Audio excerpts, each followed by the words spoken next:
আমি কিভাবে সংসারের সমস্ত বাসি কাজগুলো সকালবেলা ঘুম থেকে উঠেই সম্পূর্ণ করি। শুভ সকাল বন্ধুরা, দোলন সিম্পল হাউসওয়াইফ চ্যানেলের 140 নম্বর ভিডিওতে তোমাদের সবাইকে স্বাগত। যে যেখান থেকে আমার ভিডিওটি দেখছো, আশা করছি তোমরা সবাই অনেক অনেক ভালো আছো, আর তোমাদের আশীর্বাদে আমিও কিন্তু অনেকটাই ভালো আছি। তো বন্ধুরা, তোমাদের সবার আশীর্বাদ নিয়ে আজকের ভিডিওটি শুরু করলাম। যদি ভিডিওটির কোনো অংশ তোমাদের ভালো লেগে থাকে, অবশ্যই কিন্তু লাইক কমেন্ট শেয়ার করতে ভুলে যেও না। আর যদি কেউ আমার চ্যানেলে নতুন বন্ধু হয়ে থাকো, আমার চ্যানেলটিকে সাবস্ক্রাইব করে পাশে থেকো। এখন হয়তো ঘড়ির কাঁটায় প্রায় 6টা বেজে গেছে, কিন্তু জানো তো বন্ধুরা, আমি কিন্তু আজ ঘুম থেকে উঠেছি 5:30টার সময়। আর তাছাড়া কিন্তু তোমরা আমার ঘরের লাইট দেখেই বুঝতে পারছো, ঘরের ভিতরে কিন্তু পুরোটাই অন্ধকার অন্ধকার লাগছিল। তাই 5:30টার সময় উঠে না, ঘরে, বারান্দায়, উঠানে সব জায়গায় কিন্তু লাইট জ্বালিয়ে কাজগুলো করছিলাম।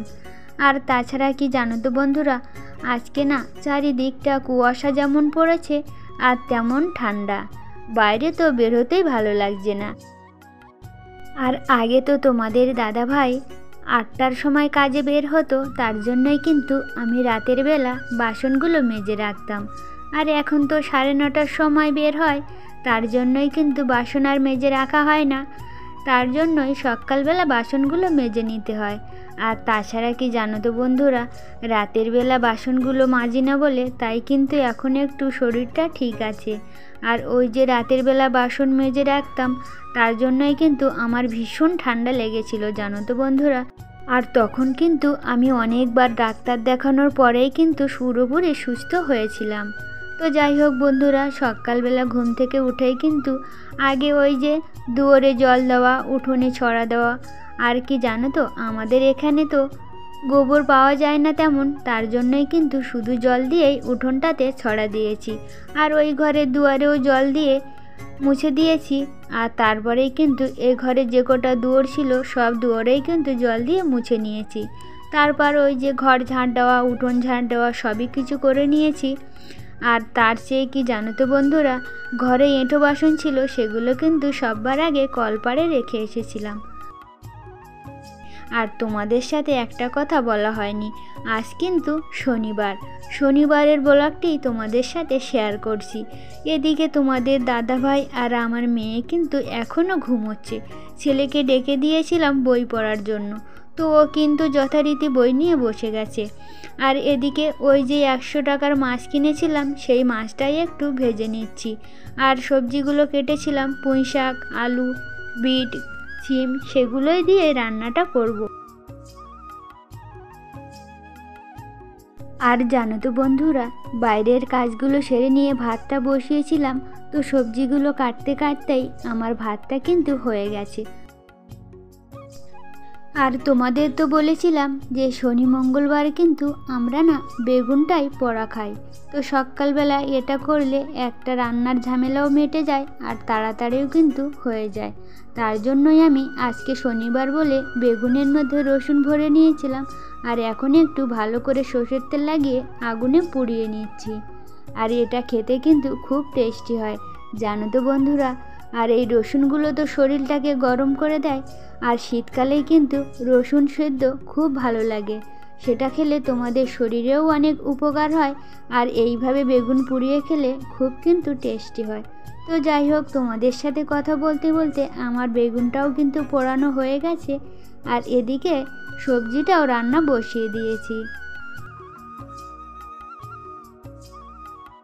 আর জানো তো বন্ধুরা, দেশের বাড়ি থেকে দাদা এসেছিল, তো দাদার কাছে কিন্তু শাশুড়ি মা বড়ি পাঠিয়েছিল। তো জানো তো বন্ধুরা, আমার না রান্না করার সময় একদমই কিন্তু মনে থাকে না। আর এখন দেখো তরকারিতে জল দেওয়ার পরেই কিন্তু মনে পড়লো। আর এদিকে দেখো রান্না করতে করতে তোমাদের দাদাভাইও কিন্তু ঘুম থেকে উঠে গেছে, কিন্তু আমার মেয়ে এখনও ঘুমোচ্ছে। তো যাই হোক, ছেলে এইদিকে বই পড়ছিল, ওকে ওইদিকে বসিয়ে দিয়েছি। আর তোমাদের দাদাভাই তো কাজে বের হবে, তার জন্যই কিন্তু তোমাদের দাদাভাইয়ের সাথে আজ না 3 জনেই কিন্তু খেয়ে নিয়েছি। আর খাওয়ার পরেই কিন্তু আজকে ওভেনটাকে মুছতে এসেছি। অন্য দিন তো রান্না হয়ে গেলে সাথে সাথে মোছা হয়ে যায়, তো আজ না তোমাদের দাদাভাই রান্না শেষ হওয়ার আগেই কিন্তু খেতে বসেছিল, তার জন্যই আর কি মোছা হয়নি। তো যাই হোক, এখন কিন্তু দেখতে দেখতে প্রায় 9টা বেজে গেছে। আর তোমাদের দাদাভাই ওদিকে রেডি হচ্ছে, আর মেয়ে ঘুমোচ্ছিল বলে ছেলেকে না একটু পড়িয়ে দিচ্ছিলাম। আর সকালবেলা তোমাদের দাদাভাইকে বলেছিলাম ছেলেকে যেমন টিউশনি দাও না, ওকে প্রত্যেক দিন 5টা করে অঙ্ক করিয়ে দেবে। তো তোমাদের দাদাভাই কিন্তু সকালবেলা ছেলেকে 5টা অঙ্ক করিয়ে দিয়েছিল। আর এখন না আমি ওকে অন্য যে সাবজেক্টগুলো ছিল সেগুলোই একটু পড়াচ্ছিলাম। তো তার মধ্যেই দেখো মেয়েও ঘুম থেকে উঠে গেছে। আর ছেলেকে পড়তে দিয়ে আমি না মেয়েকে খাওয়ানো দাওয়ানো যে কাজগুলো থাকে সবই করে নিয়েছি। আর এবার না বিছানাটা একটু তুলে নিচ্ছি। আর তোমাদের দাদাভাই যখন বাড়ি থাকে তখন কিন্তু সকালবেলা তোমাদের দাদাভাই বিছানাটা তুলে দেয়। আর তোমাদের দাদাভাই না যদি মেয়ে ঘুম থেকে সকালবেলা উঠে যেত তাহলে কিন্তু বিছানাটা ওই তুলে দিত। তো মেয়ে অনেকক্ষণ ঘুমাচ্ছিল বলে বিছানাটা আর তোলা হয়নি, আমিও তুলিনি আর তোমাদের দাদাভাইও তোলেনি। কেন জানো তো বন্ধুরা, এমনিতেও ঠান্ডা, তার উপর না আমাদের এখানে ভীষণ কিন্তু মশার উপদ্রব, তার জন্যই মশারিটা টানিয়ে রেখেছিল। তো যাই হোক, বিছানাটা আমার প্রায় গুছানো কমপ্লিট হয়ে গেছে।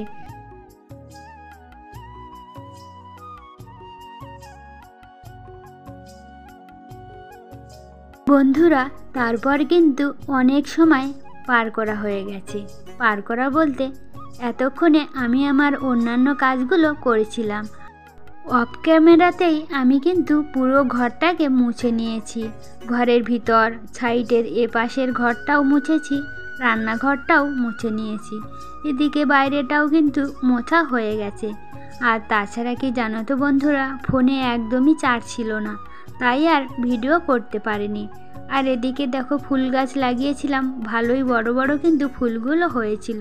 আর অফ ক্যামেরাতেই কিন্তু আমি জামা কাপড়গুলো কেচে নিয়েছিলাম, সেগুলোই তোমাদের সাথে একটু শেয়ার করলাম। তারপরেই কিন্তু চান খাওয়া দাওয়া করে নিয়ে এখন প্রায় 3টে বাজতে যায়। আর 3টের সময় তো বের হতে হবে, তাই ছেলেকে না ড্রেসটা একটু পরিয়ে নিচ্ছিলাম। আর তোমরা যারা আমার ভিডিও প্রতিদিন দেখো তারা তো নিশ্চয়ই জানো যে শনিবার করে আমাকে না ছেলেকে নিয়ে একটু ক্যারাটের স্কুলে যেতে হয়। তো বের হবো বলে ছেলেকে ড্রেসটা একটু ভালো করে পরিয়ে দিচ্ছিলাম। আর আমি তো কখনো পরাইনি, তাই একটু অসুবিধা হচ্ছিল। তো সামনের চোখে যেটুকু দেখেছিলাম ওদেরকে পরিয়ে দিতে, সেইভাবেই একটু পরানোর চেষ্টা করছিলাম। আর জানো তো বন্ধুরা, জামাটা আর প্যান্টটা তো পরিয়ে নিয়েছি, কিন্তু বেলটা না এত বড় ছিল পরাতেই পারছিলাম না। তারপর বন্ধুরা আমরা কিন্তু বেরিয়ে পড়েছি। আর ওখানে তো বেশ অনেকক্ষণ বসে থাকতে হয়, তাই মেয়ে না কটা খেলনা বাটি নিয়েছে বসে বসে খেলবে বলে। আর ওদিকে ছেলে না সাইকেলে হাওয়া দিচ্ছিল, আর পাম্পার থেকে মোবিল লেগে জামাটা না পুরো কালি করে ফেলেছে। তো যাই হোক, অনেকক্ষণ বকাবকি করার পর ওরা কিন্তু বেরিয়ে পড়েছে। আর মেয়েকে বলছিলাম দাদার সঙ্গে হাঁটার জন্য।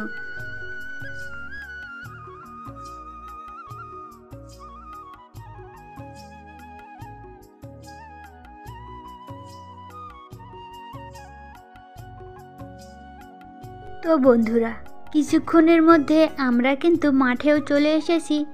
আর আমাদের আসার আগে আজ কিন্তু বেশ কয়েকজনও চলে এসেছে। আর আজকে না অন্য দিনের থেকে অনেক বাচ্চাই কিন্তু কম এসেছে।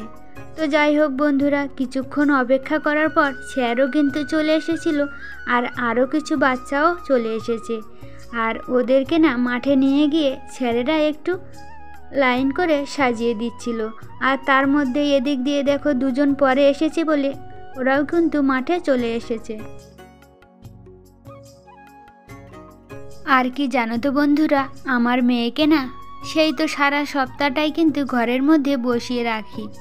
বাইরে না আমার একদমই কিন্তু বেরোতে ভালো লাগে না। ওই ছেলের স্কুলে যখন যাওয়া হয় তখনই ওকে সঙ্গে করে নিয়ে যাই, আর এই যে মাঠে যখন আসি তখনই ওকে নিয়ে আসি। আর জানো তো বন্ধুরা, ওই যে বাচ্চাগুলো সবাই সবার দিকে মাথা নিচু করে ওস করছে না, আমরা যখন এসেছিলাম একটু আগে, তখন কিন্তু ওই বাচ্চা মেয়েটা না সবাইকে ওস করে আমার মেয়ের কাছেও এসেছিল আর ওস বলছিল। আর আমি না আমার মেয়েকে বলছিলাম তুমিও ওই রকম করো, তো আমার মেয়ে না কখনো করিনি, ও না ভয়ে মাথা লুকাচ্ছিল। তো যাই হোক, ওদের কিন্তু ক্যারাটে শুরু হয়ে গেছে। তো বন্ধুরা, আজকের ভিডিওটি এখানেই শেষ করছি। তোমাদের সাথে দেখা হবে পরের নতুন একটা ভিডিওতে। তোমরা সবাই ভালো থেকো, সুস্থ থেকো। ধন্যবাদ।